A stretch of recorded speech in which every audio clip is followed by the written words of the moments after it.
the beautiful weather, and the beautiful faces, including our online family. I welcome you also. Today, this morning, on our seat is our dear brother, Vigil Minister, Brother Samuel Odifo Akwa. He will be taking us through meditation to warm our souls. After that, one of our daughters, Monique Abna Akwa, she'll be giving us the vision call. But before then, let's remind ourselves of our protocols. Behind me, on my left hand, we have a door, one of our exit door. That is fire door. We have two doors on my side, ahead in front of me, and also ahead of me we have one door. They are all exit doors. In case there is any fire outbreak, we gently, slowly walk through these doors to meet at our assembly point, which is the Fig Marsh. Ahead of me, we have the washroom. In case anyone wants to ease him or herself, you go through that door, and it's on my right side. So, I'll be handing over the podium, the platform, to our dear brother, Samuel Odifo Akwa, to lead us through meditation. God bless you. God bless you, Sister Georgina Apia. And God bless you. God bless you. God bless you. God bless you. Yes, that is the vibe. That is the vibe. I know you've been welcomed. Another big welcome to everyone here in the temple. And another big welcome to our online streamers as well. To begin our service today, shall we sing from our Christ age hymn number 201. 201. Thy kingdom come, O Lord. Thy kingdom come, O Lord, too. Thy kingdom come, O Lord, thy rule, O Christ, begin. Break with thine iron rod the tyrannies of sin. Where is thy reign of peace and purity and love? When shall all hatred cease, as in the realms above? When comes the promised time, that war shall be no more. Oppression, lust, and crime shall flee thy face before.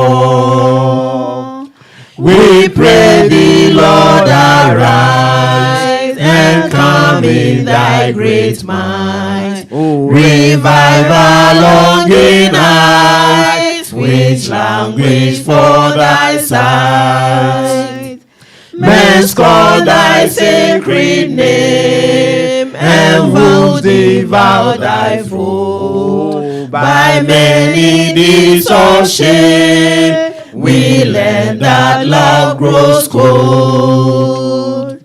Oh, ye the lands afar, thick darkness brooded yet. Arise, O morning star, arise and never set.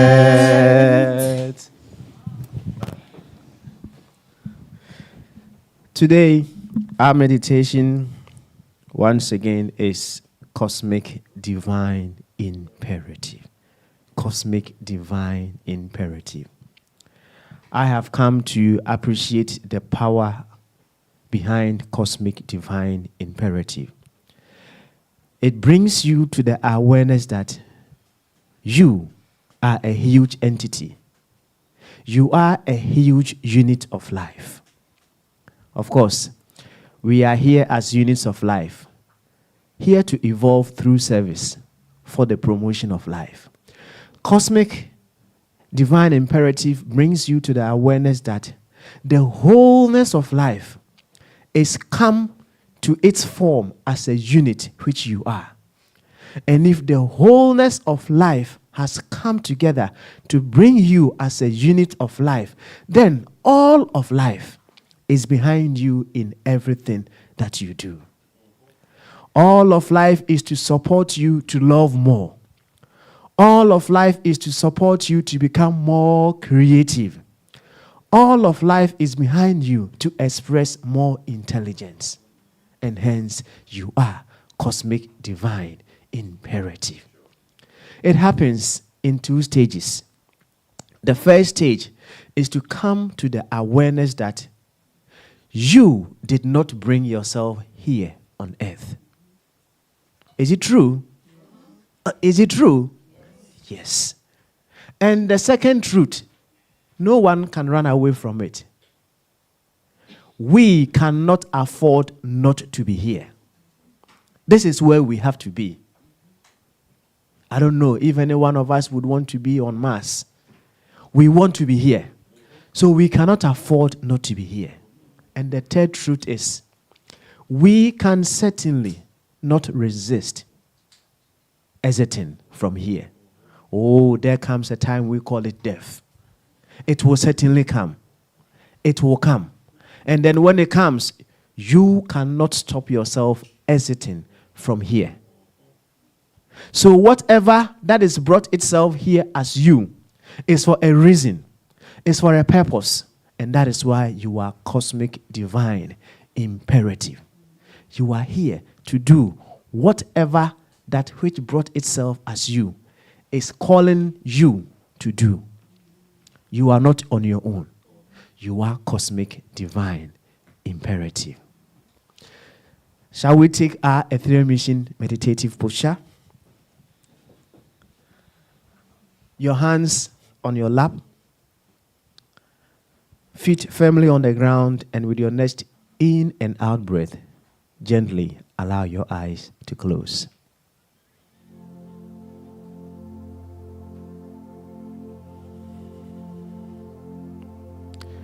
For a brief moment, feel every sensation in your glorious body temple.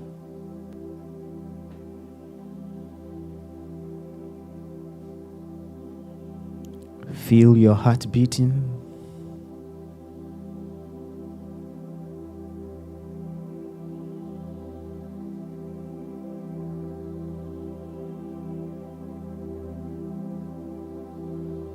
And to help you relax, simply just focus on your breath.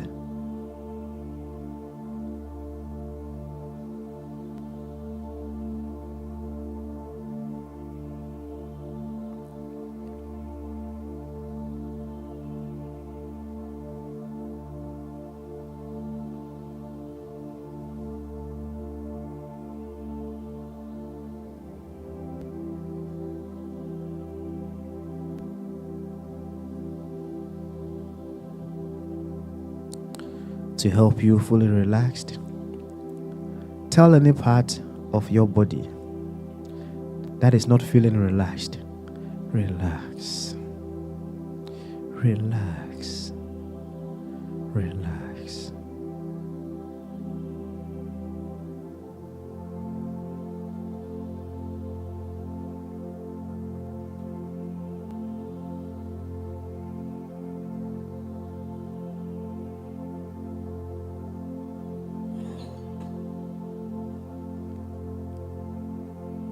Now we begin with the first stage.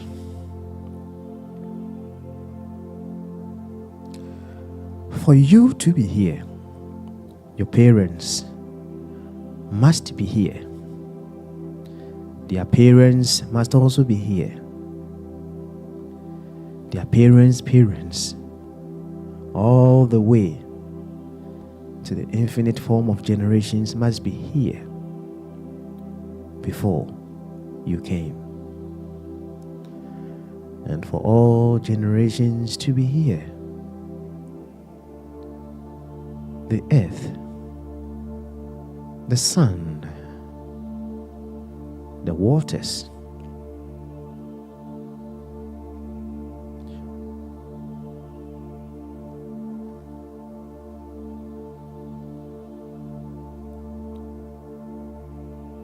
they all have to be here to make it possible for you to be here.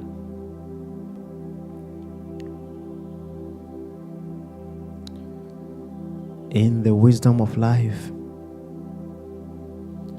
all that you needed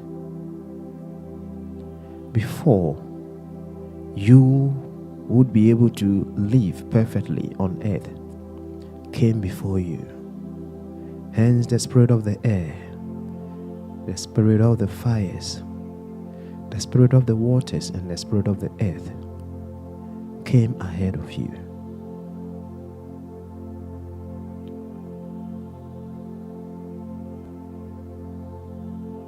All these elements work in harmony with the universe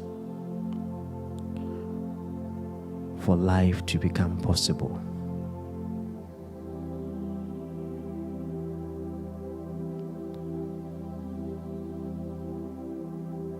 Everything has come together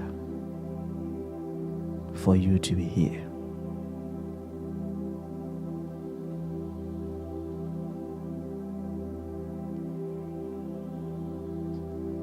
Certainly, you are here by the collective power of the entire universe.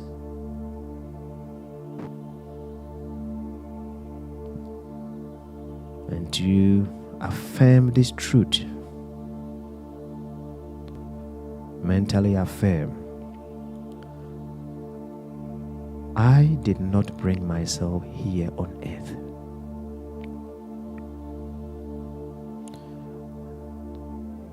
Now focus on the collective power of the entire universe that has come together to make your life possible.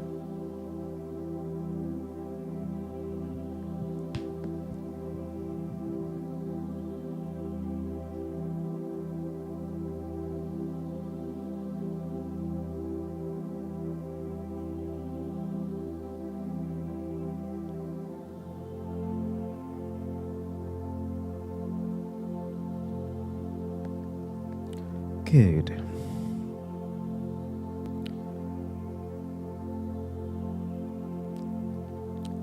We can certainly not afford not to be here.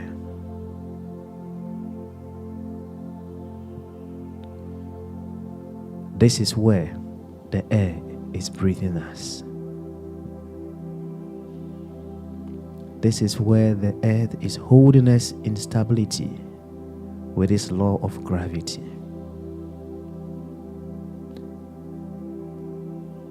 Oh, that intelligence within the sun that is holding the earth in its rightful place so we don't freeze to death and we do not burn to ashes. This is where we have to be.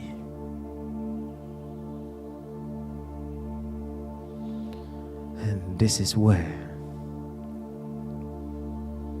the waters are forever restoring us in purity.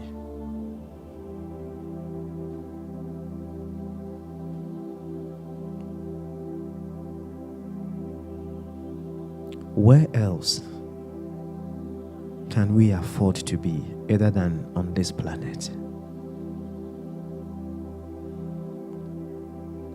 Feel all the goodness, the awesomeness, the support that life is giving you on this planet.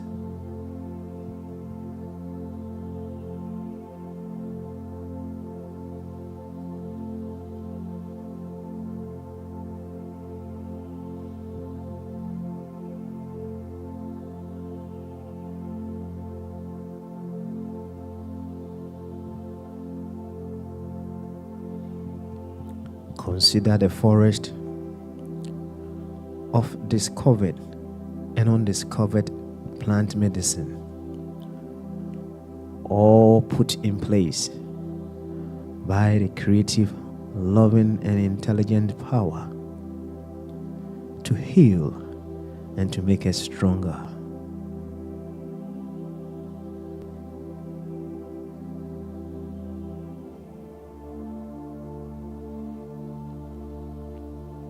Now mentally affirm with me, I cannot afford not to be here. I cannot afford not to be here. And for a brief moment,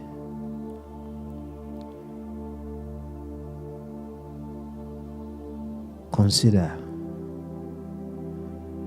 all the support, the love that you are getting on this planet.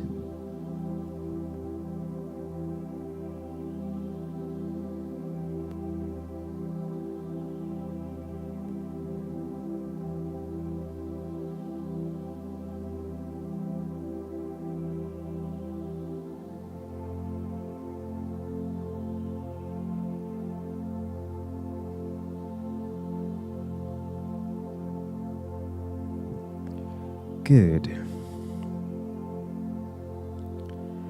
We now move on to the third truth.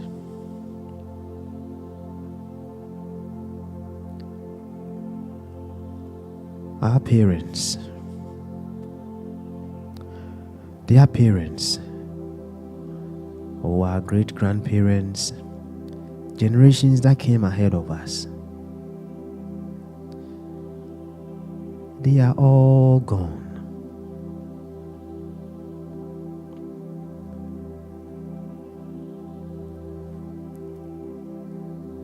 They are all in the spirit realm.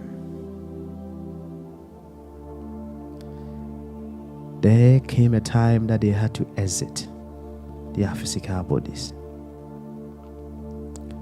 Likewise, we cannot resist exiting from here. In as much as we are enjoying of the elements, giving us all their wonderful attributes, we cannot resist exiting from here.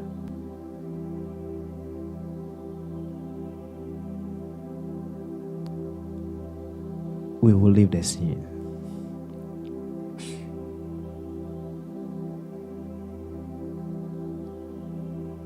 You may have lost your parents.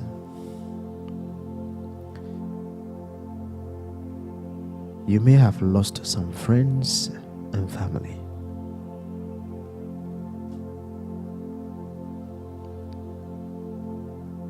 This is evidence of the truth that you also cannot resist exiting from here.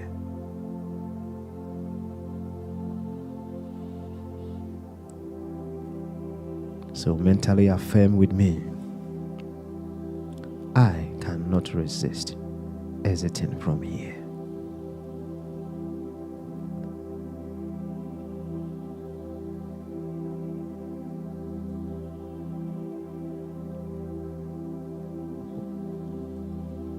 Good. Now with the knowledge, armed with the truth that you did not bring yourself here on earth, and you cannot afford not to be here, and you cannot resist exiting from here. Whatever that has brought itself here as your life is cosmic, divine, imperative. It is cosmic because all of life, the cosmos, has come together to bring you here. It is divine because it is purposeful. It is divine because it is pure. It is divine because it is loving. And it is imperative because it does what it wants to promote itself. Mentally affirm, I am cosmic divine imperative.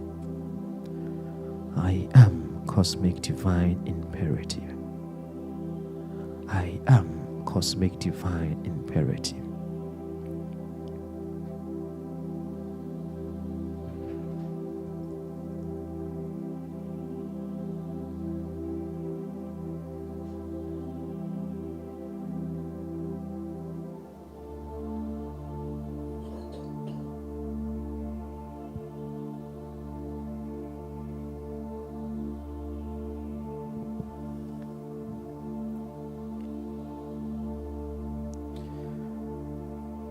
As cosmic divine imperative, your imperative is determined by the cosmos. You are to become more of what the cosmos is.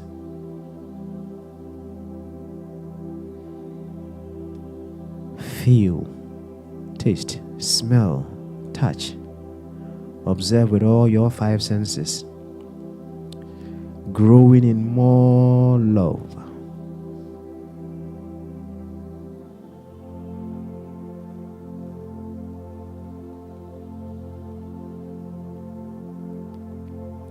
Feel you growing more in love.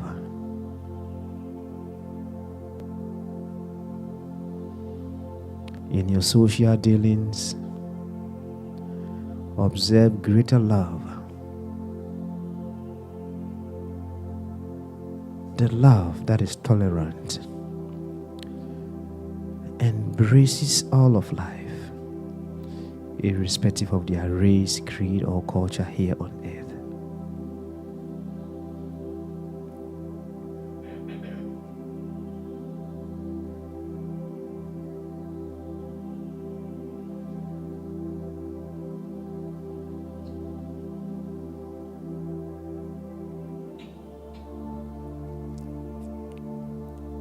Feel you expressing more love towards the very ones who persecute you.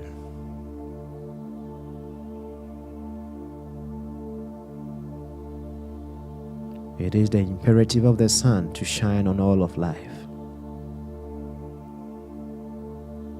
Feel you growing in more love towards all of life as well.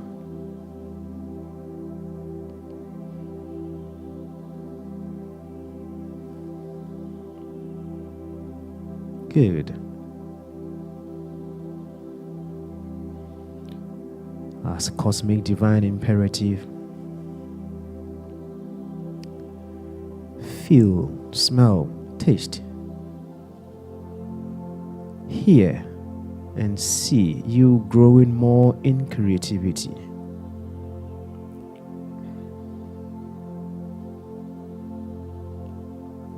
Creativity that is birthing itself as ideas. Ideas that are birthing itself as solutions that meet the needs of humanity.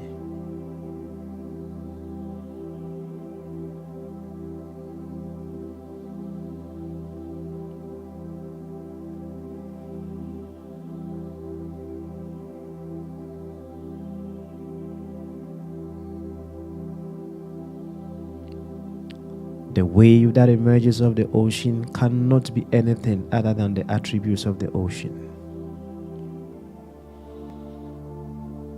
The cosmos from which you have emerged from is a creative one. And you can certainly not be anything other than what the cosmos is in its creativity.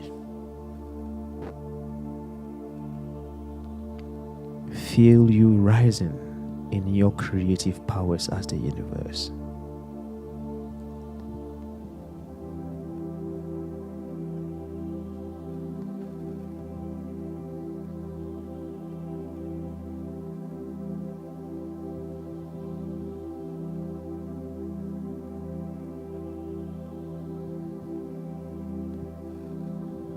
Good. The cosmos is awesome in its intelligence.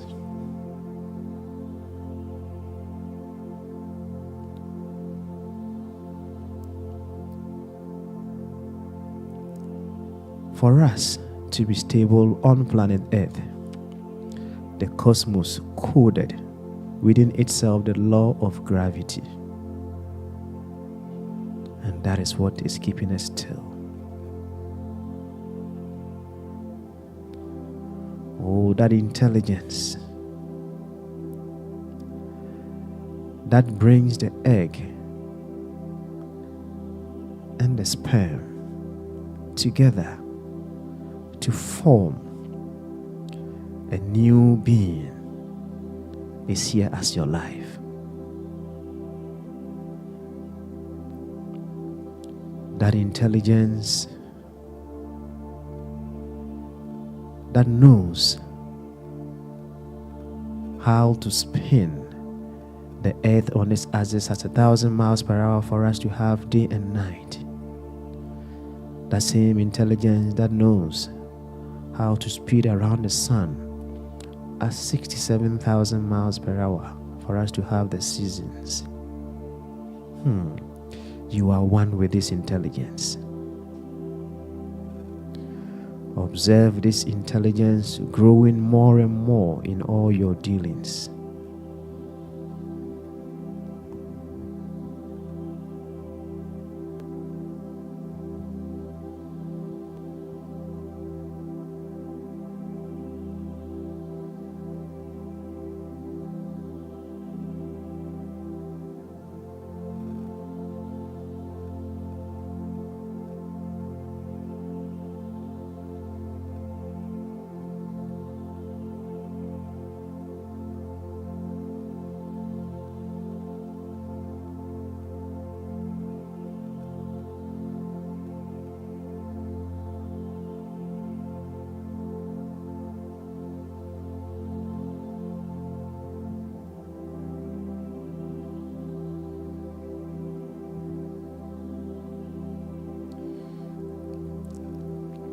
As we grow in the creative powers, in the loving powers, and in the intelligent powers of the cosmos, there is no mountain we cannot climb.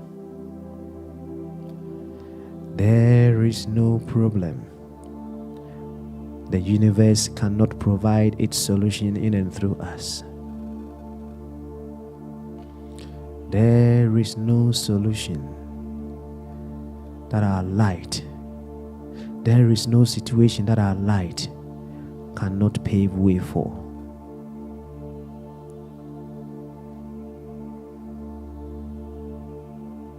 And truly, we are cosmic divine imperative.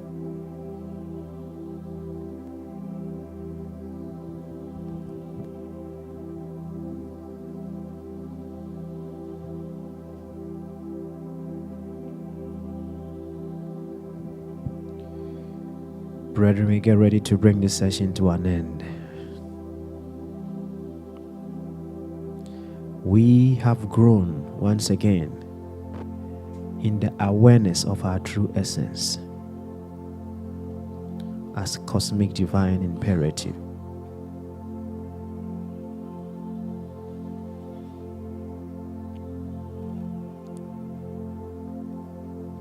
And we go forth in the without to express what the cosmos is as our lives.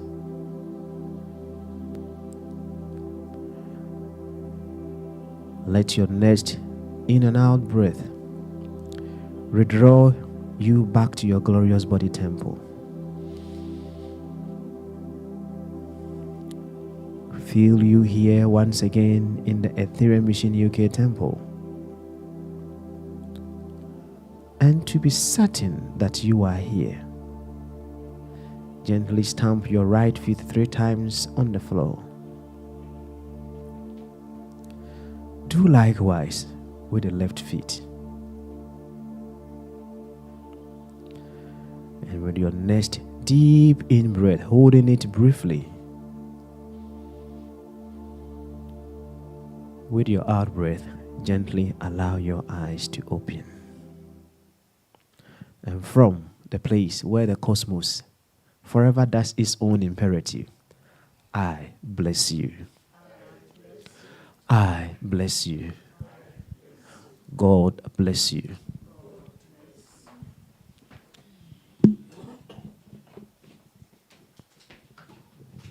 God bless you. God bless you.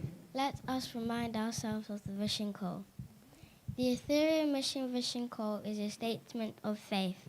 Its message directly appeals to the soul and empowers it. Yes. In it is embodied the Ethereum Christ vision, which states, see the good and the divine in yourself and in all of life. Life is at Congress, working for our highest good and the good of the universe. Yes. We are here as conscious and active participants in life's effort to establish the kingdom of God, which embraces all of humanity, irrespective of their race, creed, or culture here on earth. Yes. We are the divine expressions of God, determined to make this happen through the practical applications of our Christ vision, Yes. which adjures us to see the good and the divine in ourselves and in all of life. Oh, yes. We declare, knowing it to be true, that our lives are good, Oh, yes. our good is getting Yes, better, and our yes. best shines. Yes. We are here on earth to do God and be gods of truth and love, and so we are. And so we are. And so we are. And so we are.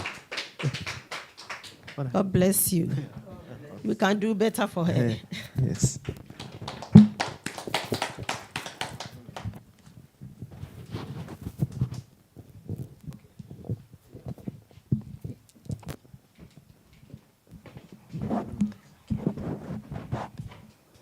God bless you. God bless you.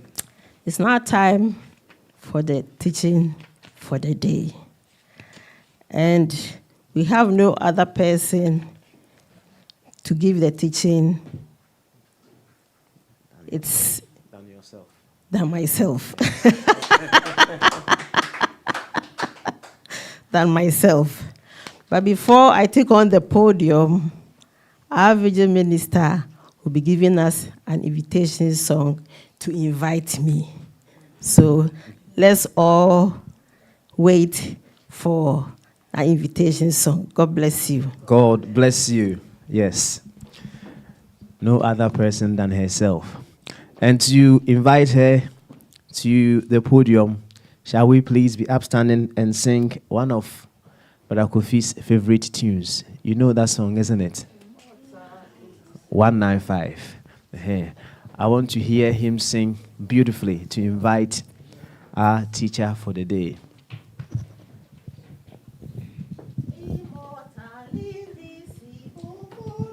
Be wise too.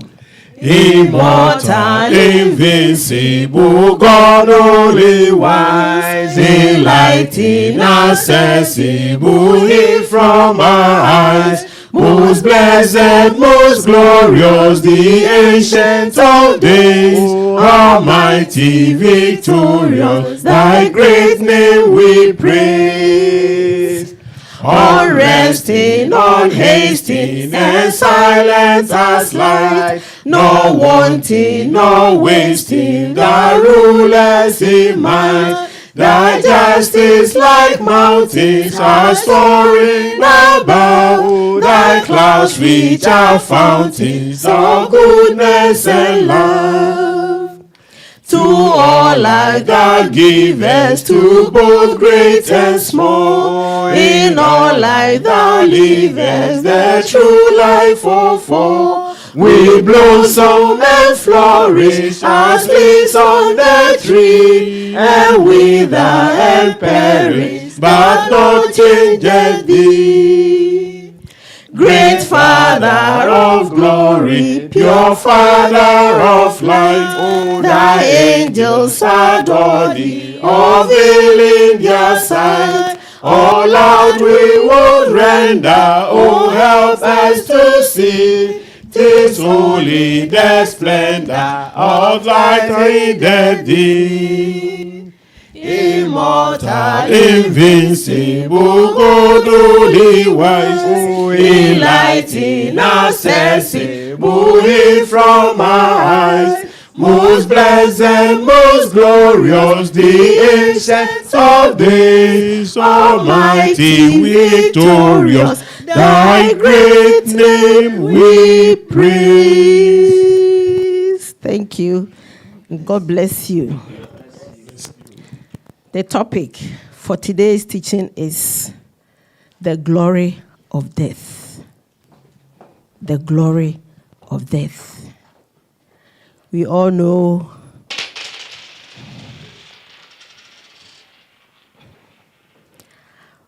when we hear the word death, we become scared.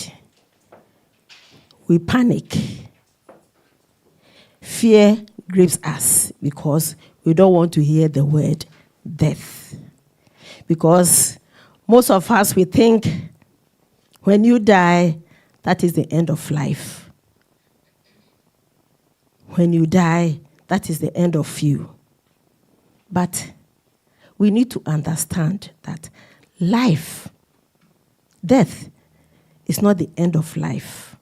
When you die, it is not the end of you. If we don't die, because there is a proverb that says everybody wants to go to heaven, but we don't want to die. But if there is any heaven, you don't go to heaven with our physical body. You have to die before you go to heaven. You have to use the spiritual body to go to heaven.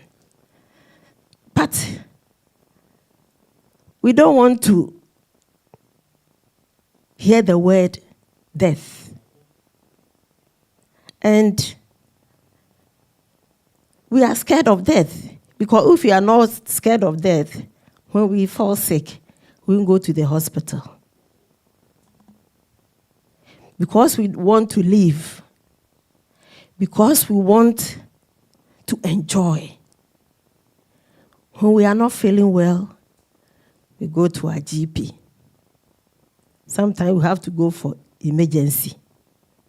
Stay in the hospital for some hours before seeing the doctor. Because we want to live. But can we live forever? The answer is no. Our first reading is Genesis 2:7. Genesis 2:7. And it reads, "And the Lord God formed man of the ground and breathed into his nostrils, and man became a living soul." And the Lord God formed man of the ground and breathed into his nostrils, and man became a living soul. Meaning, we have a physical body and a spiritual body. The physical body is this body that you are seeing me. That you can see me in this beautiful dress. I can raise my hand. But the breath that is in me, that God breathed into me, is the physical one. And that one, you can see me talking, but you can't see. You can hear my voice, but what is bringing out for you to hear my voice, you cannot see. That is the real me. That is the real me. But can we live forever? No matter how you live 1,000 years, definitely you have to leave this body. It does not matter. But when we will be living is unknown to us. When we will be leaving this body is unknown to us. We don't know. Because if the date and the time is given to us, I bet some people will just be messing people around. But because we don't know, we are living. But life, death is inevitable. It is a process in this life that we have to go through. We have 3 types of death. The first one is the physical one, as you can see me here. One is to get old age. You fall sick, and finally, you leave the body. The second one, you fall, maybe an accident, maybe through fire, through getting drowned, or accident. But in all, you have to leave this body. I quite remember in Ghana, there was this friend of mine who met a lady in Accra. He did not go to perform the marriage rites. And this lady is a Fanti. She was sick and she died. This guy had 2 children with this lady. So he has to go to Infante to go and inform the family. When he went, the family told him they need the body. He has to bring the body from Accra to be buried in their village. And they told him he has to marry the corpse before she will be buried. So he agreed. So the day came that he took the body to the village. And, of late, in Ghana, when someone died, that's where some people make their fortune. So when this guy took the body was still in the van. Then they started. You have to bring this, you have to bring that, you have to do this, you have to do that. Okay, let's move the body from the van so the driver can go, so that we saw, oh, no, they won't agree. There was a real argument. Finally, what happened, the guy said, you know what? With his friends that were there who accompanied him, they said, let's put the body on the ground. They pushed the body from the ground in the van, left into the ground, and then they sat in their car. They left the body for the family to take care of it. They said, oh, where are you going? He said, well, if you leave her there, that is your problem. Because no one wants to understand each other. Because definitely they have to foot all the bills, because if they leave the body there, there will be a chaos in the village. So sometimes we cherish the dead. When someone dies, that is where we have to make a fortune. That is where we have to make money. But is it the right thing to do? No. My second reading is taken from 1 Corinthians 15:44. That man is made up of the spiritual body, as I said earlier on, and a natural or a physical body. When we observe that someone is dead,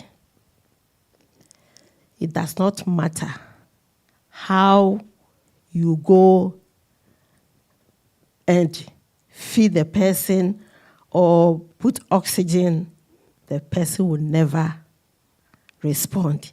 Meaning something is gone from the body.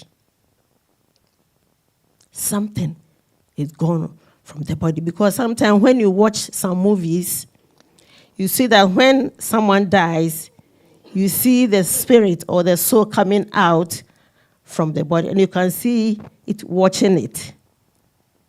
Because what is there, maybe if through accident, the body is gone bad, so there's no point of using the body again. So he has to move on. So we have the natural body and the physical body. But we are here to survive. We are here to survive. And this body is making us to see. The physical body is making us to walk. It's making us to get whatever we want. But we need to focus on the real body, the real man. That is the breath of God. That the spirit body. That is what we have to focus on. Because when someone dies, nothing will bring the person back. What happens if someone dies? What happens? Most times, when someone dies, you can feel that that person is gone or is going. I quite remember I have a sister-in-law, and she did not respect any of the family members, her siblings, her parents, none. When you joke with her, she will just beat you. So she went to live with a friend, and because she was beating the husband, so the mother-in-law did not like her. So she moved out. Instead of coming to the parents, she went to live with a friend. And that's where she met her death. But before she died, I was there when I was called that the friend took her to a place that they said because she went to her village, to her shrine, and seek for twins. So she promised to come and give thanks, but she did not go. That is why it's costing her death. So I was sent to go and bring her with my mother-in-law to their village. So I went, I asked her a question, she did not answer. I took her there and we took her to the shrine. But when they came to perform some rituals, it came up that, no, she is her own. Why she has to do something bad to her? It's not her. So finally, after an hour, she passed. She died. So it came that the family were not happy, so they have to go somewhere and then find the reason why she died. So as I was with them when we went, and it came up, we went to 3 places, and it came up that she mentioned the person who killed her, and she mentioned a woman's name, that woman should stand in her name and apologize to her parents, her siblings, that they should forgive her because she was disobedient. She did not respect anyone. But because she had a thick head, that has landed her to where she is now. But if the family of the husband comes and they bring anything, should not be collected. But when she died, you can see the body lying down did not look good. But after performing all the rites, when she was laid in state, you can see that as if she was sleeping. That means you can see that something was missing. But she has to go through the process. She has to go through the process. Coming to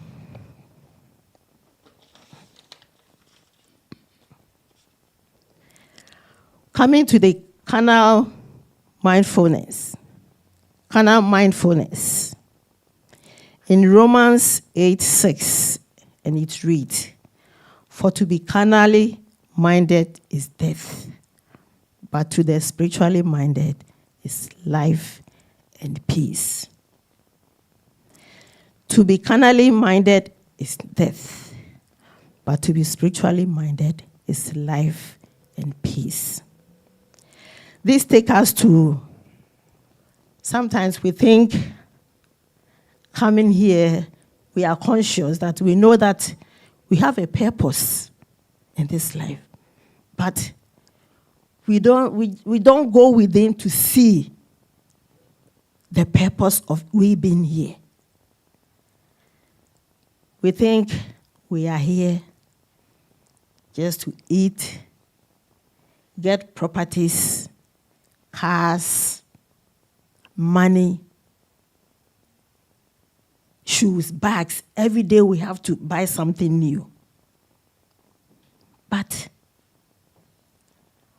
deep down, if it comes that this life, if we don't go within, it means you are dead. You are dead because you are walking life aimlessly. You don't know your left. You don't know your right. You don't know where you belong. You don't have any aim. You don't have any purpose. You are just in life. I'm making children. I'm making money. I'm buying cars. Even if you are buying cars, do you have a purpose for that cars that you are buying? Is that cars going to promote life? Or the cars that you are buying is to show off? Is it the cars that if you see your fellow, if it's raining and you see someone walking, you just drive and splash water on the person? No. But if you have a purpose of, if I'm buying these cars, I'm using it to help humanity, I'm using it to promote life, then it means that the life that you are living, even though you are here, the taste, the smell, the sight, the feeling, all these comes in. And we have the conscious dying. The conscious dying. The conscious dying, you know your purpose. You know that you are part of a unit of life. You are conscious that you are here to evolve. You are conscious that you are here to serve and to promote life. And for that one, you know that I'm heading to this target. When I'm able to meet my target, when my time comes, I don't care. As Brother Ishmael will say, I can go anytime because he knows his work is done.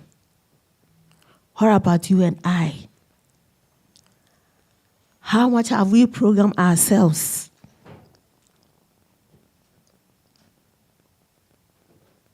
How are we promoting life? What service are we giving to humanity? How are we treating our fellow human beings? I quite remember my mother-in-law, when she was dying, the life that she came to live when she was dying, it was playing back to her. She treated her stepchildren very bad. That is my husband's stepmother. My mother-in-law was sacked from the house with her children. But when the time came that she was dying, she was finding it difficult because it was playing back to her. Excuse me. She was not dying, but the body was going bad. Nobody can go close to her, but she was not dying. So it happened that she told the husband to call the rival, that's my mother-in-law, and the children to come so that she will seek their forgiveness. So they have to be called. 6 of them. They came, and she said she's very, very sorry of how she treated them. 3 days, she left. So sometimes life plays back to us. Life plays back to us. And sometimes too, when someone dies, they will say, oh, I met the person here. I saw the person. It happened to me once. I was sitting down doing my business when there's this guy I went to school with. I didn't know he was dead. But by the time I raised my head, because I was looking down, Ali was standing in front of me. So he called me, and I said, Ali. He was called Ali Al-Hassan. What are you doing here? He said, oh, I came to buy something, and I just saw you sitting there. So I said, let me come and say hello to you. So we were having a chat. So he said, okay, he has to leave. So merely he left, and I said, I remember let me call him, so that he vanished. After 2 weeks, I saw one of our mates, and I said, I saw Ali. He said, who Ali? I said, Ali Hassan. I said, yes. The one who was living in Fadama. I said, yes. He came here, I had a chat. He said, no. He died 7 years ago. I said, what? He was here. He said, I went to the funeral. Because he's a Muslim, when they die, they have to. I said, he was here with me. I can tell you the dress that he was wearing. A short with a shirt. He was standing. He said, Ali died 7 years ago, leaving 3 children with a wife. So sometimes, when someone dies, it's not about taking up another body to come and do bad things. But there is a reason. Maybe there was something that he did not do it right, that he has to come and complete. So sometimes, when we see someone dies and we see the person, it depends on our reaction, the way we react. Because I quite remember when my stepfather died, I felt very, very sick, because when he died, the dress that he wanted to die, nobody said they would wash it. I washed it. But because he was a Muslim, I was not allowed to go and view the body. After 6 weeks, I felt very, very, very sick. Very, very sick. But I felt him, because when he was leaving, he had a walking stick. And I saw that someone was on me. There was an energy, there was a power, there was a force on me, which I could not move. After some minutes, I became very light. But I heard him while he was going. He was using the walking stick to hit the window. And it was a metal, so you can hear the stick hitting the window until finally it disappeared. The following day, I became very, very well. The sickness disappeared. So death is not about dying and that is the end of it. We have a life that we have to continue. But before we have a womb life, but before the womb life, we have a life. Before the womb life. The first life was where the man and the woman get something to do for you to form. And that is the first life. Then you go to the womb life. That is where you come out with your hands, your head, everything.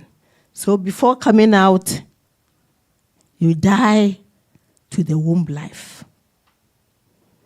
So as you come out, you are here to develop another skill that will lead you to where you have to go.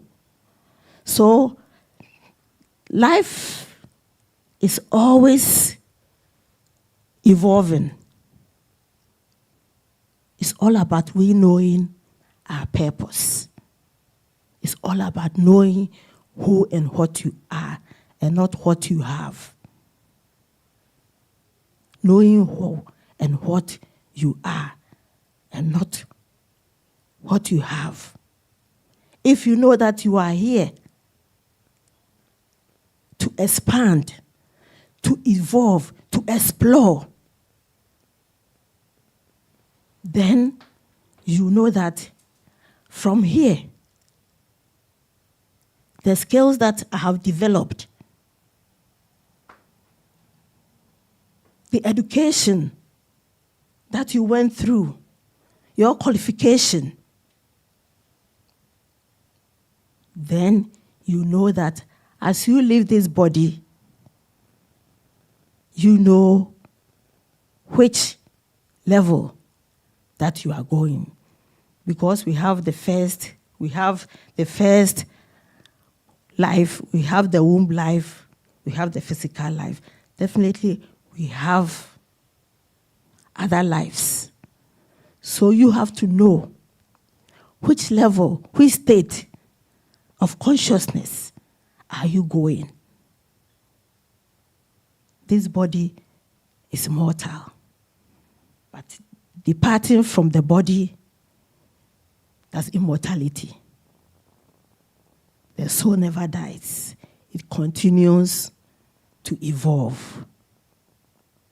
It continues to work. It continues to go through many, many scales. Sometimes some people take their life. As our Virgin Minister took us, you did not bring yourself here on earth. So why do you have to take your own life? As one of my brothers took his own life. You did not bring yourself here. So why do you have to take your own life? You cannot afford not to be here. But since life brought you here, you have to wait. And whatever brought you here, you have to do it. You have to complete. But sometimes, selfishness, they only think about themselves. They don't think about the people they are leaving behind. Leaving 3 children behind for other people to take care of them. So, we are here not just for being here for nothing, but we are here for a purpose. So it's up to you and I to know our purpose. Let's explore. Let's expand ourselves. Let's learn. Let's know how we interact. So that when the time comes that you want to leave this body, you will sit down and tell yourself, or tell death, I am ready. But if you are not ready and you hear the word death, you start panicking because you have not done your homework properly. And there are some people, they are earthbound when they die because they are so attached to the physical. They are so attached with their properties. They don't want to leave. They want to stay. They are scared that, oh, look at this person. He's taking my wife. Oh, this person is driving my car. Because these people, they are earthbound. They don't want to move on. They cannot move on. And most times when someone is dying, sometimes there is a struggle. There is a vibration because we are vibrating in an energy field. So sometimes if someone is going, they vibrate. You can see maybe the person lying down, even their tone of talking changes. So it's up to the family to direct, giving positive words that you came in here for a purpose. Whatever you came to do is completed. Where you are going, there are beautiful things. You meet beautiful people. So go in peace. You give them possible inspirations. And then that will take them to move on. Because it's like you going to school for the first day. You don't know anyone. You don't know anyone. So going to a new place, sometimes you don't feel comfortable, but you meet people. As we were coming, doctors were there, the nurses were around, people were there to welcome us. So when you are leaving the body, definitely you have people around to help you move on. Rather than trying to be attached, because the body is gone. So if the person is not led properly, that is where they keep on moving from places to places. You see the person here, the person there. Oh, I saw this person here. I saw this person there. For instance, this guy, I don't know what happened. But he came to me and he had a chat with me. Later, before I found out that he was dead. I don't know why he came. I don't know. Whether he left something, I don't know. So, death, we should not fear death, because definitely, it will come. Because if we don't die, even we being here, we'll never have a place to stay.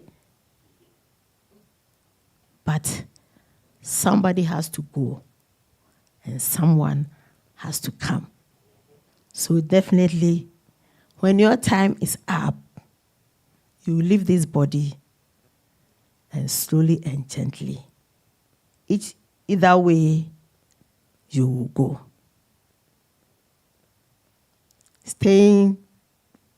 Living 120 years, 130, 60, 4, 3, 1, when your time is come, you definitely leave this body.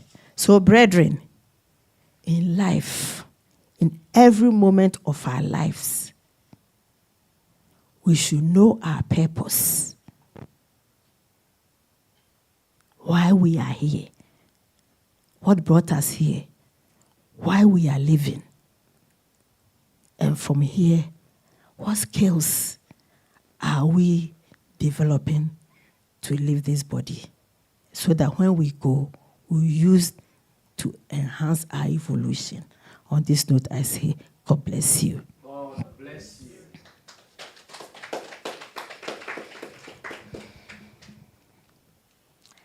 Shall we enter into our transformational meditation as we gently allow our eyes to close?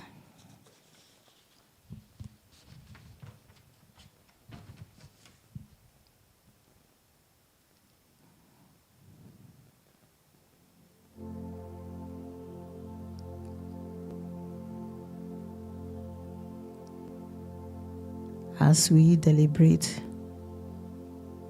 on this topic, the glory of death.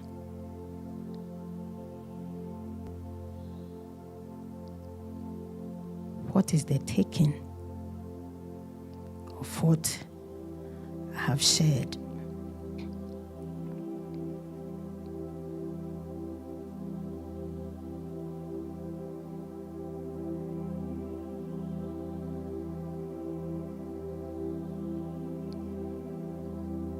What is your purpose on this earth plane?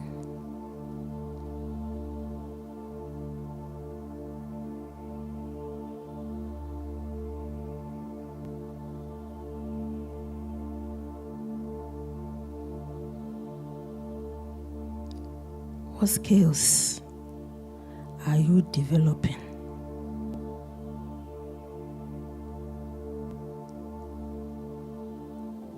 to embrace when your time is come?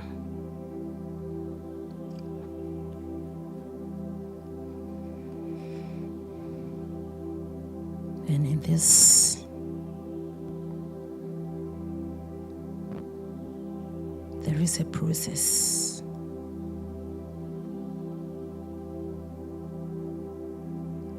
Time comes when we call it death,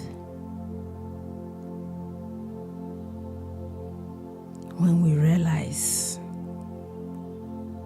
nothing in this world is yours.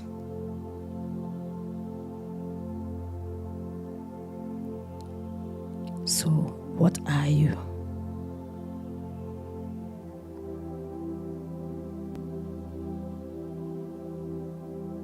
A time comes when we call it death that we realize that nothing in this world is yours. Your children are not yours. Your properties are not yours. Your money are not yours. Even your body is not yours. Therefore, what are you?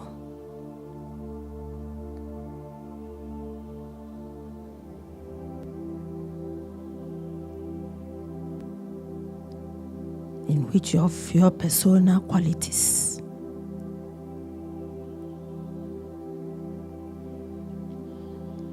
are you taking on?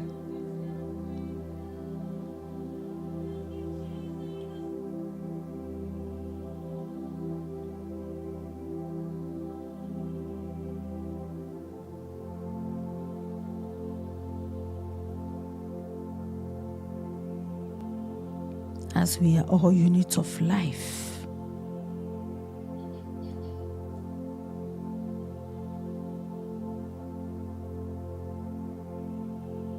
we are here to evolve. What skills are you evolving yourself?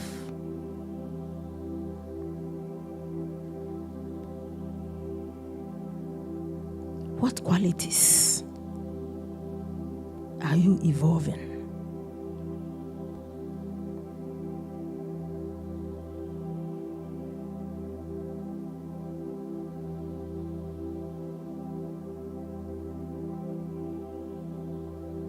We are here to give service.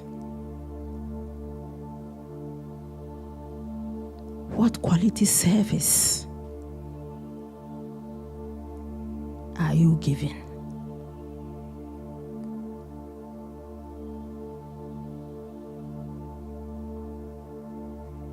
Is it a service to promote life? Or a service to destroy?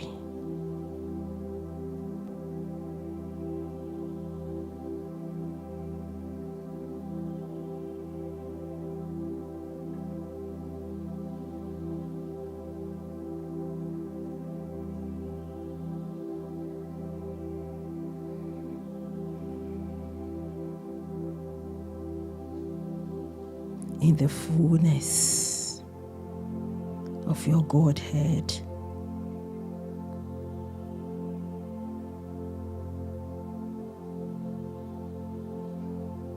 what is the feeling? The feeling of fear, anger, jealousy.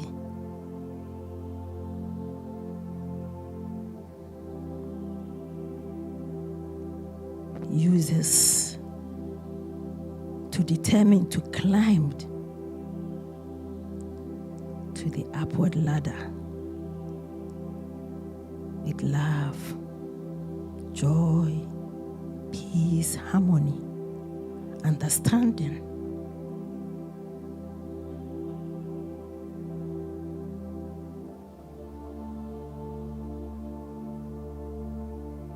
There is an intelligence.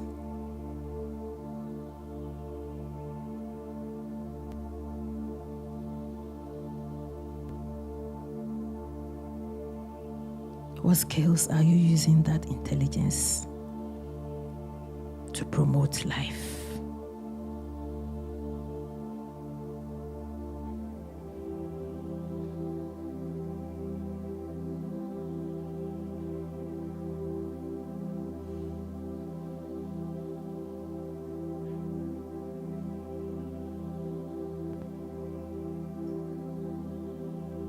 There is a creative energy in you.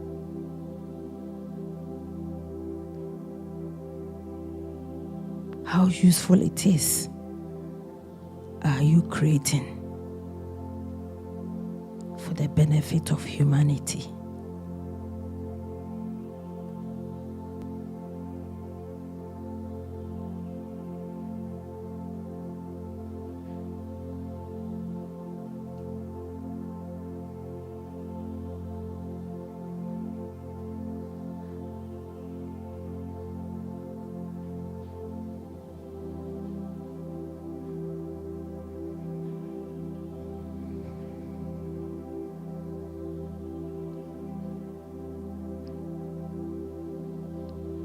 Brethren,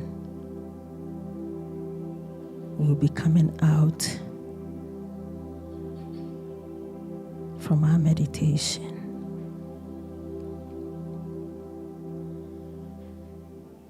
Taking a deep in and out breath and be conscious in your body. Turning your head to the left, back to the center, to the right, back to the center. Taking a deep breath and gently allow your eyes to open. God bless you.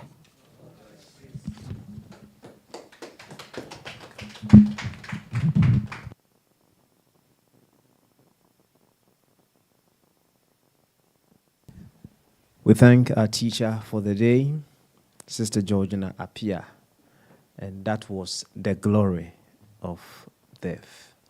The glory of death. Yes, as she said, the sound of death scares many people. My dear, when you hear death, are you scared? Does it scare you? You're not afraid of death. Yes. When you hear death or when you see someone close to you pass on, quite scary. Sometimes I wonder how the very ones who are married for 20, 30 years, 40 years, and that time comes for one of them to leave. I wonder how it feels. Oh, yes, you know when you grow. Yes. So death is a huge thing. And the subject of death, no matter how you treat it, many people are still not comfortable with. But death is natural. Moment by moment, we are dying one way or the other. Old cells are dying out for new ones to come in. For life to be possible, death must be present. It's necessary. It's part of the equation. Now, to the Christians, I would say the mainstream Christians, what gives them the solace is the fact that when you die, you will go to heaven. Yes, you will go to heaven. So that gives them some comfort of something that is very, very, very scary. And as our teacher said, even in the midst of that comfort, they don't want to die. As one songwriter said, everybody wants to go to heaven, but no one wants to die. Death is natural, so you begin to embrace it. As our guru will say, if the thought of death scares you, you are already dead. If the thought of death, it scares you, you are already dead. However, the thought of death should awaken in you your purpose of living. I heard a quote and I love it so much. It says, in the face of death, you catch a glimpse of the truth. In the face of death, you catch a glimpse of the truth. See, when we were in school and during the academic year, we weren't studying. We weren't revising. Yes, we would go to parties. Sometimes in secondary school, some of us were sneaking out, jumping the fence, and going to town, Kumasi High School. Oh, my boys, they are so creative. They will jump the fence. They will go to Kenya, sit and the rest, and then go and enjoy. Now, when the time comes for examination, it is then that you see them panicking. Because they have now come to realize in that moment that they shouldn't have been doing the things that they were doing. They have to now face the consequences of their actions. Do the examination. When death is approaching, you catch a glimpse of the truth that you were here as a unit of life, here to evolve through service for the promotion of life. In a Ethereum mission, we every now and then awaken ourselves to the purpose for which we are here. When you are living so purposefully, the thought of death does not scare you. Our guru, when death is coming, our guru will tell you he will open his arms and face death. Are you ready? Just do the thing that you need to do in this phase of life. Our teacher also spoke about the phases of life. Scripture will tell you, before I formed you, I knew you. In what form did our source know us? We were an idea in the mind of the source. Every invention was once an idea in the mind of the inventor. So we were also an idea in the mind of our source. And then we went to the second stage, the womb life.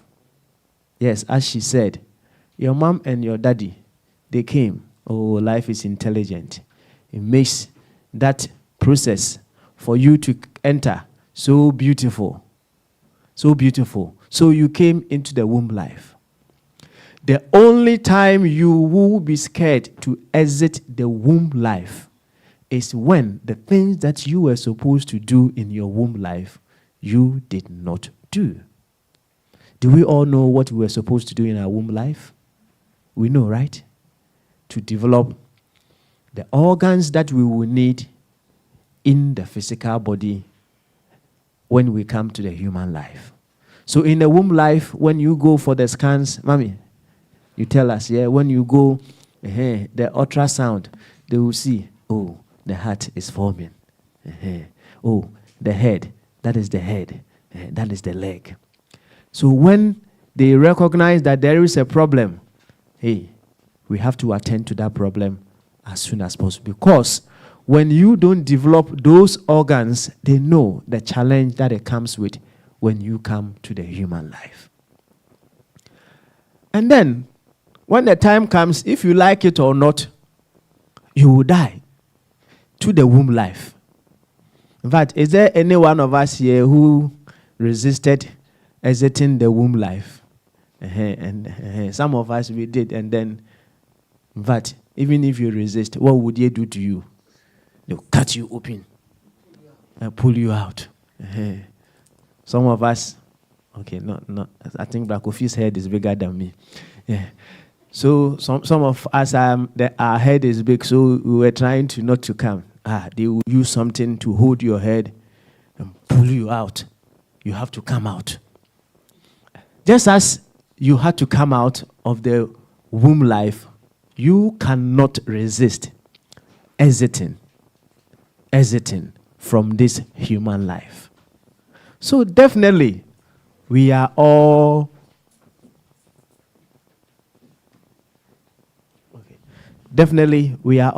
going to exit this human life. And when we exit the human life, we will go back to the spirit life. So what we have to do in this human life should be our focus. When you are going to school and you are studying very well, the thought of examination will not scare you. Will it? If you are not studying and you realize, hey, 2 days to examination, then you start shaking. So do the needful in this human body. And when the time comes, we call it death, comes your way, you will exit in joy. The butterfly, before becoming the butterfly, was what? Caterpillar.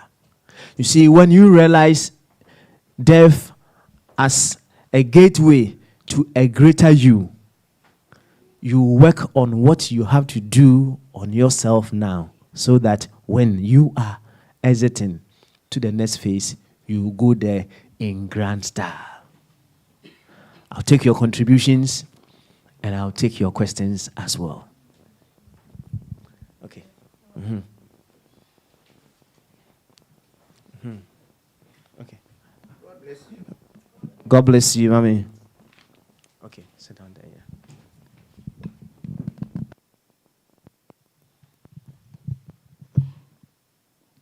I like to say that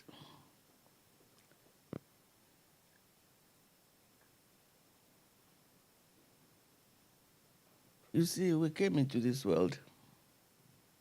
So certainly we were born into this world. And when there is birth, there must be death. When there is birth, there must be death. And also, I like to give a little, elaborate a little bit on conscious dying. conscious dying is, we had our Reverend Josephine Kafutete, her father. Before that man died, he was ill for a short while. And in hospital, he was discharged. And then he spent a little, Guru invited him to come and spend a little time with him in his house at Sakaman.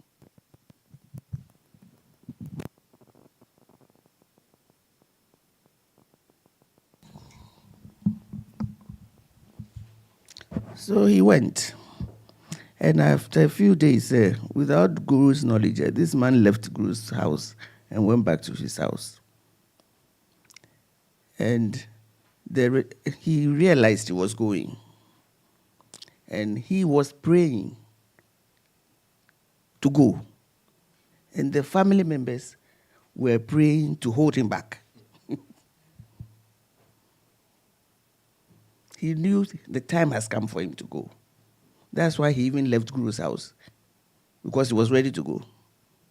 Family members praying for him not to go, and he was praying to leave.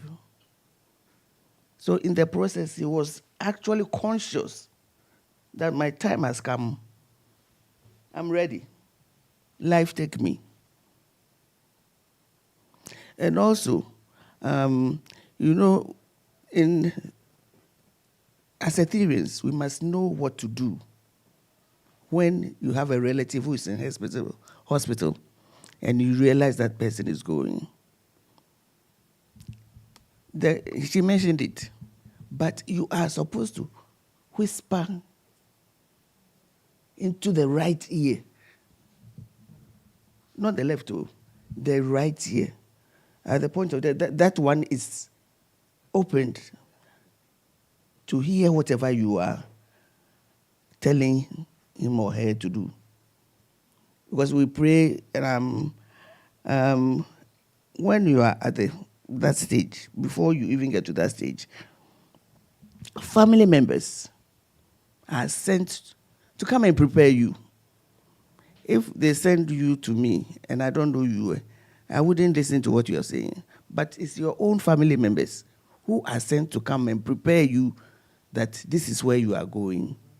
And then when the right time, you exit. I remember the year my mother died, 1998, November. She was sick for a little while, about 2 weeks or so. And she was living at Osu, but my cousins went and took her to my auntie's house at Kutubabi. But the day they went to pick her up, she said to them, during the night, they came and collected all my things. And they said the time is not yet. The time for her to go. And they didn't come through the door. They said they came through the window and collected all her things.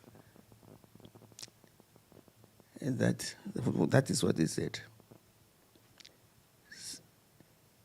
And then she told them, actually, when she was telling them that she will be going, they were saying, "Oh, Auntie, where are you going?" And then she turned around and asked them, "Don't you know we have somewhere to go? Don't you know we have somewhere to go? This world of pain and misery, we have somewhere to go."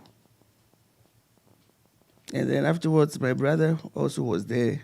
He said, "Hey, look, your father is standing in the corner there." So he's also come to prepare, because my mother knows my father is dead. So if he's standing there, then he's also been sent to come and prepare him. And then they took him to Towabi, as I said. For a week, she was not well. A Sunday before she died, my brother was there, my cousins, my aunt. And as they were all sitting down talking, she had her back turned to them. She's detached herself from the earth. They were talking, and then she would chip in one word, but her back was towards them. And I think that Sunday, Brother Kofi, we after church we were here, and we were talking about how my mother likes cake. You remember? Sister Grace was here. She came hard and up, and Guru brought her to come and stay with us for a while. So she too was here upstairs. Auntie Grace here. So I did not get to talk to her that Sunday. But come Monday, I said, oh, actually, Sunday when I called, they said she was already sleeping. So I said, I'll call the next day. I called the next day, around about this time. And you know what she told me? That day, my mother does not call me by my name, Nyakwa. She called me Anya. Because I was named after my grandmother, they don't call the name Nyakwa, they say call. I said, then she said, Nyakwa Bile, meaning my daughter. I haven't spoken to her in a while. So I said, oh, but you only spoke to her yesterday. Then she repeated, Nyakwa Bile. Tell her you go for some time. I said, okay, I'll tell her to call you. So that Monday before I left here, I said to Guru, you know what, I don't like the way my mother spoke today. She knows Jackie's name. So why is she now referring her to us, your daughter? So I went home, and then come Tuesday morning, I was just going to have my bath when the phone rang and Jackie answered. And then she called me and said, it's Uncle.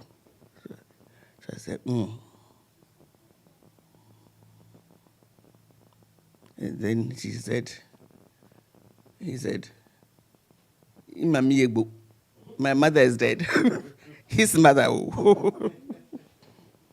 his mother is dead. So my mother also knew she was going, and she was ready for it. And she even detached herself from us. And she would tell you, I have bought this thing from this person. Make sure you pay. I have bought this from this person. Make sure you pay. And she kept repeating it to all of us. So I said, yes. We said, okay, don't worry, we will pay. I said, pay. Oh. Yes.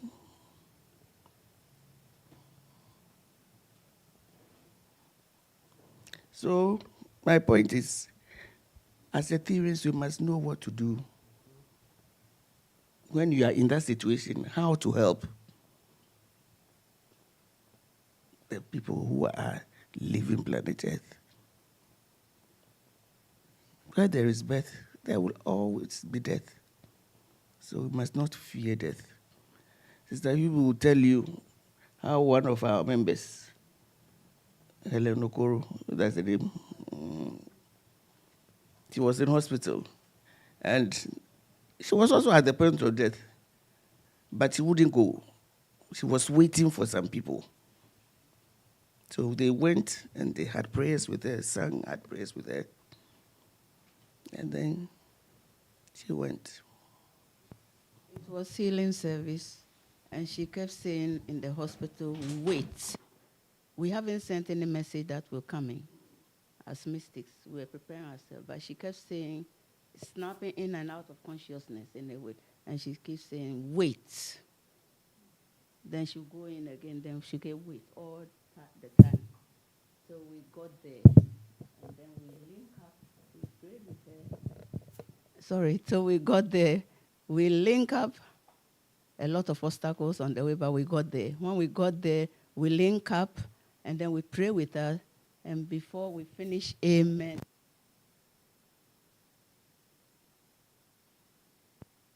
with the amen, she just surrendered took the breath, and she was gone with it. It was so beautiful. Everybody says, wait. She told death, wait, because my mystic family is coming. It is that powerful. If you are conscious, God bless you. And I said, that, sorry, brother, that's the same woman when she died, the burial. Some of us, the way she was an inner circle, wasn't she? Yes. Yes. Yes, she was. We are buried. If you watched Brother Steve's funeral in Ghana, so after that, some of us we wanted to die, so Guru will officiate. They were awesome. Yeah. I think you were with us. 1 minute.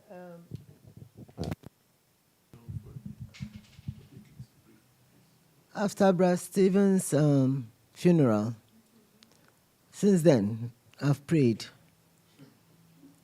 If I'm not feeling when you hear that I've gone to Ghana, then you know I'm not feeling too good. So I'll go to Ghana, die there, and then get buried there.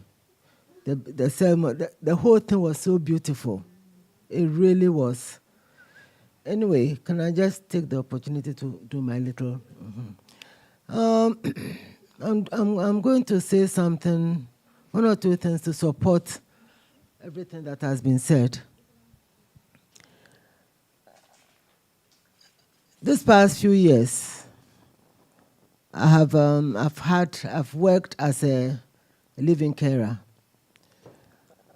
and I met a lot of dying people. I'm going to talk about just two. No, it's not long. This guy was dying. He knew he was dying. How did I know? He wasn't sleeping. He wasn't bedbound. But then he kept mentioning a brother. He kept saying, oh, have you seen this guy? And I didn't know who the guy was, so I asked his wife and said, oh, that is his brother. And he says, can you take a message to him for me?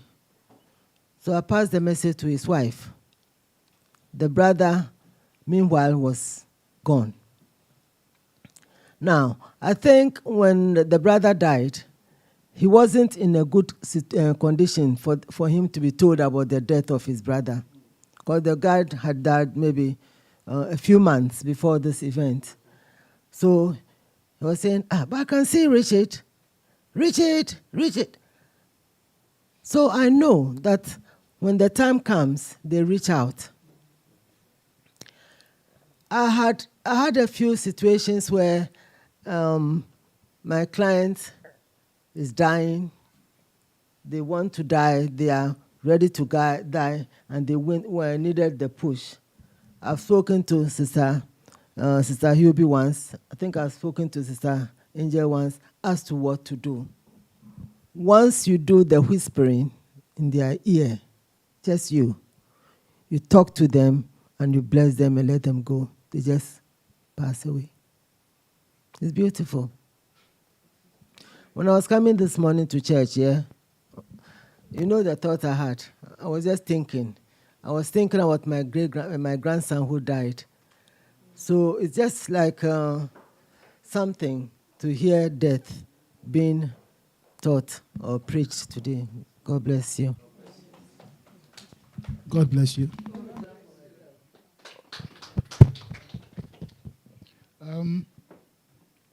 Death is something which everything on earth will attain, because we come from the earth with the sun, everything, and stay in this body. In the end, we have to surrender. One of my uncles died recently, and I was very much attached to him since I was a little boy. He treated me so good when I was a little boy. I was very, very light-skinned. Like you might think I'm an half-caste. And there was this young boy too, of my age. He was very dark, Abladi. Abladi, I think, is king or chief or something like that. And he never liked me, maybe because of my color. And every now and then, he would like to hit my, give me a knock on my head. But just because my mom left me in La, every time from the airport, the plane passes by. So I was just having homesick of my mom. So I didn't want to fight. But then my uncle, he would jump from their classroom, come and defend me, and there he goes. But I was so much close to him.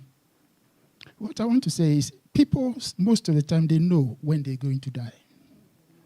They know, yes, they prepare themselves. And some people, they are prepared for them. Sister Angel, I came here some time ago with my wife and daughter, and she gave a Fountain of Life, the old one, to my wife. And then I read it. So I gave it to my uncle to read it, because I said, life is not about the Christian life. There's more to life, and But when it comes to Christianity, we have made our mind up that this is how life is supposed to be, but it's not. So in the end, he gave me the book. He said, listen, I call him Jim. He said, listen, Jim, I finished with this. I said, why? He said, no, take it home. I said, sure. Then he gave me again a scarf. And I said, I don't need a scarf. He said, every time I give you something, you don't want it. What's wrong with you? I nearly brought it and give it to Brother Kofi because I have so many scarves, winter scarves. And I said, anyway, there's something this guy is doing which it looks very peculiar. So I just have to keep it, just for, souvenir. And then, on the 12th, actually, he passed away. But before he passed away, before you go to theater, they let you sign a consent form to check for, they said endoscopy, because he had a cancer. But to me, they just push him out. But then, even since then, they've been pushing me to fill certain forms to check exactly what happened. If I was happy, I wasn't happy. But to me, the spirit is gone. There's no point to open another page. So I leave it as it is. Even money or whatever is gone. I don't want to know about those things, so I don't want to get involved. And he said, I have to be there before he goes to the theater. But he signed the consent form. He put it by his leg. And then I went there. I said, Jim, what happened? He said, he was bleeding, but now. And then all of a sudden, he was so much in pain. So I called my Auntie Eva to call Brother Ishmael. And Brother Ishmael was in America. And even Sister Angel said, Brother Ishmael don't take your calls when he's in, those things.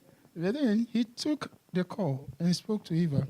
And then, I don't know what he did, but then all of a sudden, he just calmed down. And he became so fresh and new again, like nothing has happened. Because all this time, I was making phone calls to Holland, Ghana, everywhere. So they seen what was going on. So they said, what happened all of a sudden? This guy who was dying, all of a sudden, he was so calm. I said, yes, you have to trust that there is an energy somewhere which is bigger than what we think it is. So I don't know what Brother Ishmael did, but he became fine. And then they took him to the theater. Before going, he said I should take his mobile phone. I said, no. He said, no, Jim, take it. He couldn't speak because they removed his voice box, but he was forcing to speak. So I said, no. Then the head of the nurse said, listen, he's got a cupboard. I'll put it in it. Then they put it in. They called me, telling me all sorts of things that it's better he goes quietly and smoothly and blah, blah. But that time, they give you this, I forgot the name of it, this medication. Morphine. Heavy morphine, just to push you out. Okay, he didn't die. Then, no, I know, he's been taking morphine all the time, but this is a different form. Then, 8 o'clock, I was called, and I said, gosh, I'm just coming from Sainsbury's for all these things. And the guy said to me, well, it's better. I said, okay, fine. Then I said, call a consultant. He said, no, there's no more time for. I said, okay, make sure you don't kill him. So I see him before he dies. So around 9 o'clock, 9:30, they called me again. They said he's not looking good, so I have to come to the hospital, University College of London Hospital. Then I called my sister. My sister called my mother.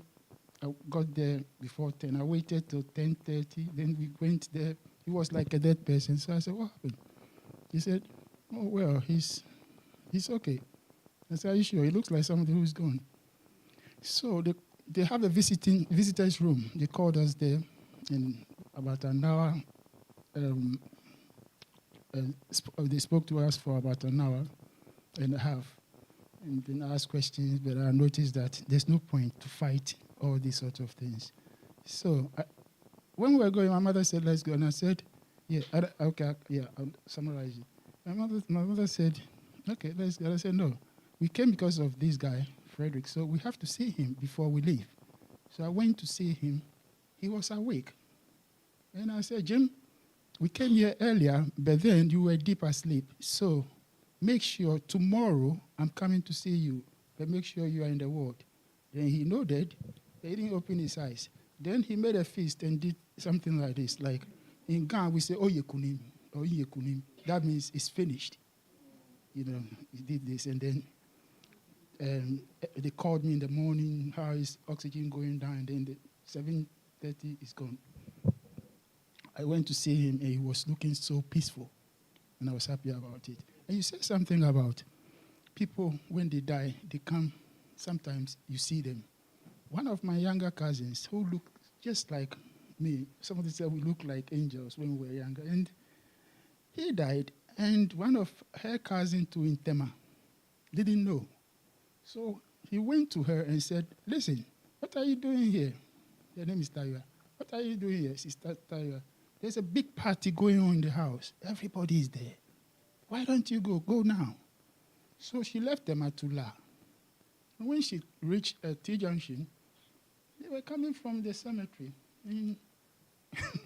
So she asked, I thought there's a party, small, or Latte said, there's a party going on. They said, we just went to bury him. And when did you hear this? She said, just now. He came to speak to me, and then I just rushed to come here. So it's true. When people die, you see them. And it's so many, actually. But not all of them. Not all of them. Yes, some of them, you see them. My grandmother had to go. She said, listen, the old people, imagine, why don't you open? I'm here knocking. Why don't you open? What's wrong with you?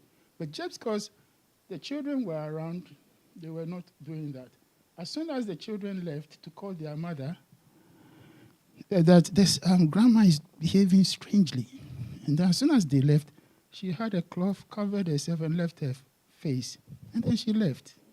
You know, she died just like that. My uncle too the same. He said, look, they said the priest and everything to pray. And he said, listen, there are so many angels here. Not actually angels, but people who have died long time ago. They are here to take him. He has signed that he's not staying anymore. He's going. And then he left. And there's another one, Frederick's brother. Last one.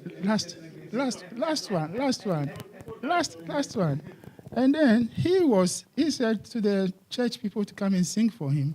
They were singing, and then he turned his face to the wall. And that was it. So all that you were saying is true. And thank you very much. God bless you. Thank you. Well. I forgot about our own brother, Wati. Mm-hmm. Yeah. Yeah. Well, I'll suggest death is a very scary but an interesting topic. So one day maybe we come and then we just open the floor, then we all share our views on death. Yes. But remember, it does not scare the wave to return to the ocean. So you should never be scared to go back to God. Don't be scared. They say home sweet home. Home sweet is always good to go back home. So when the time comes, go back home in joyful, in peace. Right? God bless you. It's not the dying, it's the loss. People cry not because this person is dying or dead.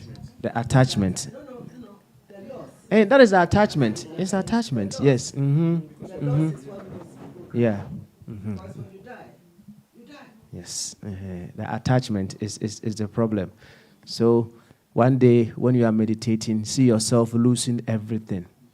Your family, your cars, your house, everything. Do that. Get yourself prepared for the moment of death. God bless you. Before we get into meditation, shall we prayerfully sing the first stanza of hymn number 99? Abide with me, fast fall the evening tide. Just the first stanza. Number 99. Prayerfully, please. Prayerfully. So nice and cool. Abide with me, fast falls the evening tide. The darkness deepens, Lord, with me abide. When other helpers fail and comfort flee, help of the helpless, so abide with me. Shall we enter into worship? And in worship, bring to mind your desires. All your desires that are in alignment with a cosmic desire to promote itself and to make life better. And as I evoke the elements this very moment, know that that which came here before you is always in support of you to make your desires come into manifestation. Oh, from the eastern quarters I evoke the Holy Raphael, that which renews with every breath of you that we take. Renew us in the fullness of our Godhood. Oh, from the southern quarters I evoke the Holy, Holy, Holy Michael, that which transforms and transmutes. Transform us to our organic, divine, and perfect selves. And from the western quarters, I evoke the Holy, Holy, Holy Gabriel, that which restores and purifies. Purify our thoughts, purify our entire beings to be one with our source. And from the northern quarters, I evoke the Holy, Holy Angel. Oh, that is forever holding us in your stabilizing love. Keep us in your love, and let us abound in greater love at all times. Oh, we are so grateful to ye these elements that come together to make life possible for us. Brethren, now pray, knowing that your desires have come into expression. And as you pray, you bless yourself with the staff of the week. I call on my God within, and I am at peace. I call on my God within, and I am at peace.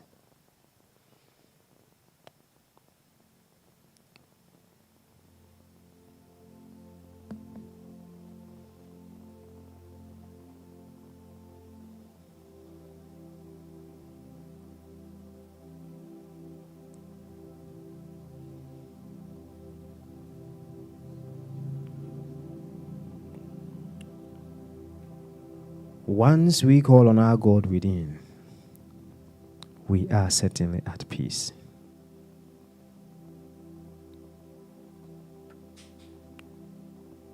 In the full awareness that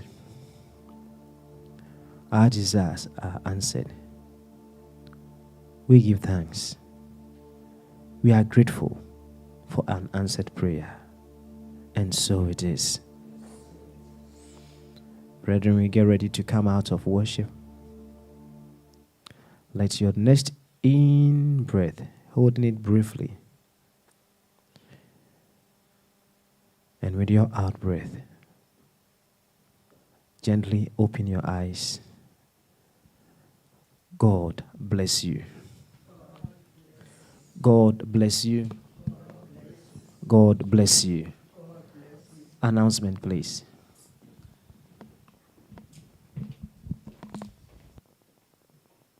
God bless you. God bless you. Let me say a big thank you to our vigil minister for giving us a wonderful meditation, and our dear daughter, Monique, and myself. And a thank you to everyone making it a point to come to today for a successful day. Coming Wednesday, our usual crystal service. It's a 1-hour service, starting time 7 p.m. to 8 p.m., whereby we come and deliberate and crystallize with the forces of light to promote ourselves and humanity. Coming Sunday is our healing service. Friday, fasting starts. No root, no meat, no chicken, no alcohol. And we are doing social healing.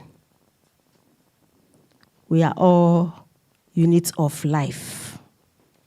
We are here to evolve through service to promote life. So let us all come and be in unity to heal the planet. So coming Sunday is our healing service. We come in white. The fasting starts from Friday till Sunday. We come here, church service starts 11 a.m.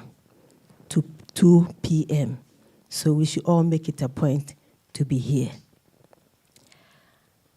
As we all know, our dear sister, Sibola Kam, lost her father, and she'll be going to Ghana very soon. Book of donation is still opened. This is where we need to show our love. So anyone who touches the heart, please see me and give your contribution. We'll be having a short meeting at close of service about our beach retreat. Brother Ishmael will be coming in October, and we are holding a retreat.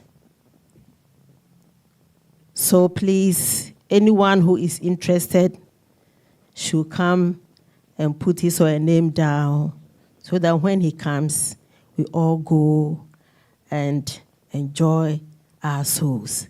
And the date, it's 17th of October to 20th of October. And the venue is Potter's Bar. And the fee is £398, inclusive. Food, everything is included. So please, anyone who is interested should see me and put his or her name down. God bless you. Bless you. Offertory, please.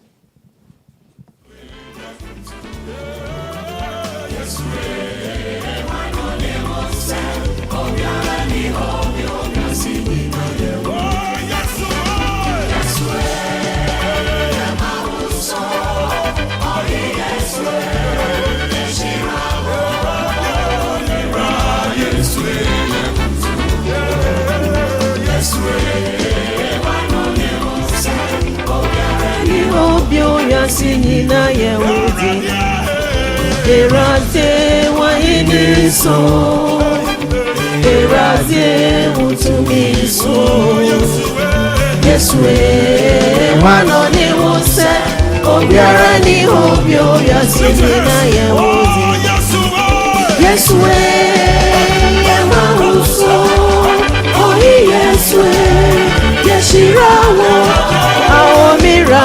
Yeswe, oh Yeswe, why don't you say, oh yeah, ready, oh you're singing, come on.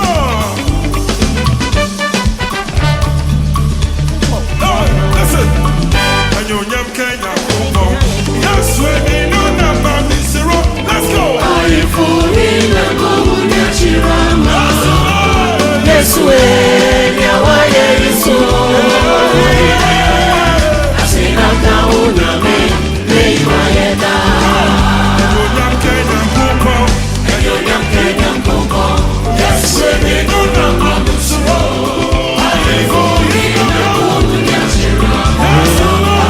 Yesu nyawa Yesu asina kauna me mayeda Mete bema o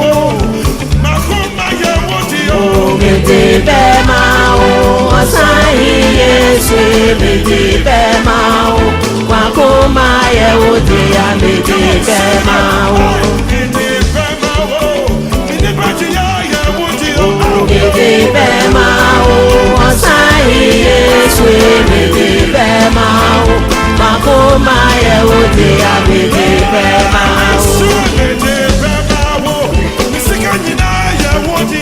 Mete bema o Asahi Yesu Mete bema o Wakoma ye udia Mete bema o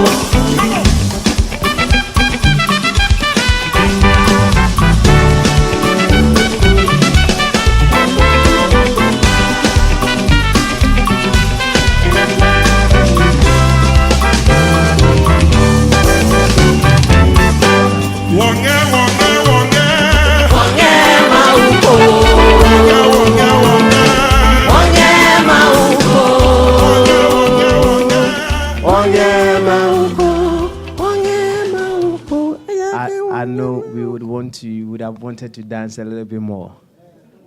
But let's share the grace. Shall we pray? The eternal grace of God abounds within my soul, and as the flower unfolds its radiant beauty, so do I unfold the divine attributes of the living God. I am whole, I am complete, and God directed always, and so it is. Amen. O ye holy ones, who we always call upon, and you attend to our call. Your perfect work is established in our lives. Oh, continue to be in communion with us. Support us, guide us, and direct our steps into union with God. And in this awareness, we are forever at peace with our souls. Until we are fully anchored as units of life, expressing what the cosmos desire to express as our lives, then will it be your license to depart. Until then, praise, live, and thank God to the end. And from the place within, where the cosmos does its own good, I bless you. I bless you. God bless you.